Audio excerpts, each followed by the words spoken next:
रहीम। Shaikh Ijaz official YouTube channel से आपसे बात कर रहा हूं। अल्लाह ताला आपके रिज्क में, जान में, माल में, इज्जत में, औलाद में बेपनाह बरकतें अता फरमाए, आमीन। आज मेरे 3 टॉपिक हैं और तीनों ही अहम हैं। पहला, मेहराब व मिंबर का तकद्दुस। दूसरा, हुकूमत की प्लानिंग। तीसरा, नौजवान नस्ल के साथ हम क्या कर रहे हैं। पहली बात कि मेहराब व मिंबर के तकद्दुस की जब बात आती है तो हमें मिंबर के साथ ये कहना पड़ता है, हम कहते हैं, अदब से कहते हैं कि ये मिंबर रसूल है। जब मिंबर रसूल की बात करते हैं तो उसके तकद्दुस और उसकी हुर्मत का फिर उसी वक्त पता चलता है। आज मोची दरवाजे की ज़बान और मेहराब व मिंबर की ज़बान में कोई फ़र्क नहीं रहा। आज फ़िरका वारियत, तअस्सुब, नफ़रत फैलाने वाले मिंबर पे बैठे हैं और वो दीन का सौदा कर रहे हैं। हमने इस्लाम मौलवी को समझ लिया है। मौलवी ठीक है तो हम कहते हैं इस्लाम ठीक है। अगर मौलवी गलत हरकत करता है या गलत गुफ्तगू करता है तो हम इस्लाम पे ब्लेम देते हैं। मैं ये कहना चाहता हूं कि हमारे लिए लम्हा फिक्रिया है कि हज़रत इमाम हुसैन अलैहिस्सलाम हजूर सल्लल्लाहु अलैहि वसल्लम रोज़ा रसूल के गद्दी नशीन थे। आप उस दर की सजादा नशीनी इख्तियार कर रहे थे जिसके आप नवासे। किसी शायर ने कहा कि बखुदा खुदा का यही है दर, नहीं और कोई मकर मफर, जो वहां से हो यही आके हो, जो यहां नहीं वो वहां नहीं।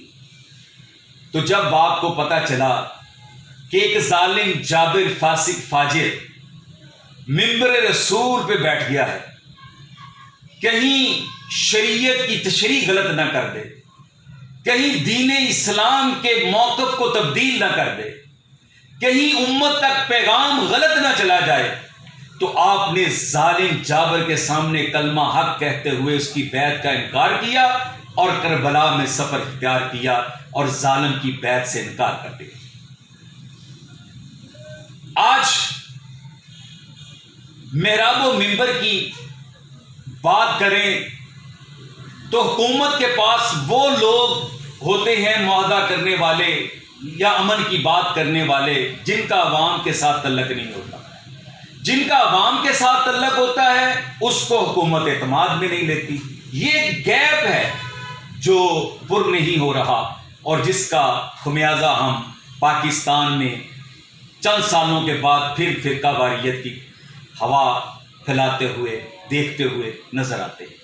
दूसरी बात, हुकूमत की प्लानिंग क्या है। हुकूमत की प्लानिंग इस सिलसिला में बिल्कुल सिफर है। आज तक उन्होंने ये नहीं देखा कि जो मेहराब व मिंबर पे बैठने वाले हैं वो अपना खर्चा कहां से पूरा कर रहे हैं, उनकी औलाद की पढ़ाई का क्या है, वो मस्जिद में कितनी तनख्वाह ले रहे हैं। कोई 6,000 ले रहा है, कोई 8,000 ले रहा है, ज्यादा हो कोई 10,000 ले रहा है। तो बताएं वो किस तरीके से मेहराब व मिंबर पे बैठ के बात करेगा। इस सिलसिला में आपने क्या किया है, ये बात अहम है और लम्हा फिक्रिया है जो आप बिल्कुल इसमें नाकाम हो रहे हो। तीसरी बात जो नहायत ही अहम है, जो पाकिस्तान का मुस्तकबिल है, वो है नौजवान। मुझे बताएं कि नौजवानों के सिलसिला में क्या प्लानिंग है। पाकिस्तान में 80% नौजवान हैं, इनके नौकरियों का क्या बंदोबस्त है, इनके मुस्तकबिल के लिए क्या प्लानिंग है।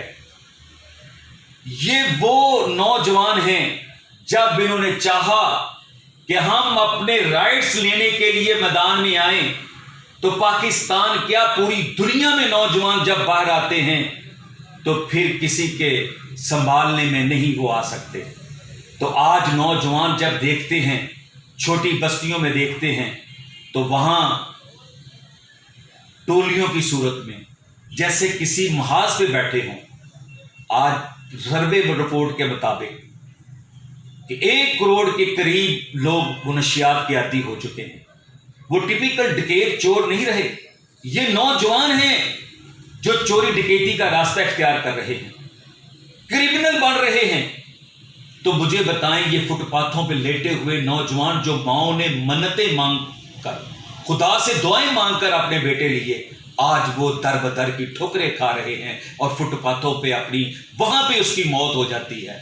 मुझे ये बड़े अफसोस की बात है कि हमने आज तक, कोई भी हुकूमत हो, उसने नौजवानों की फलाह बहबूद के लिए कोई पैकेज नहीं दिया, कोई काम नहीं किया।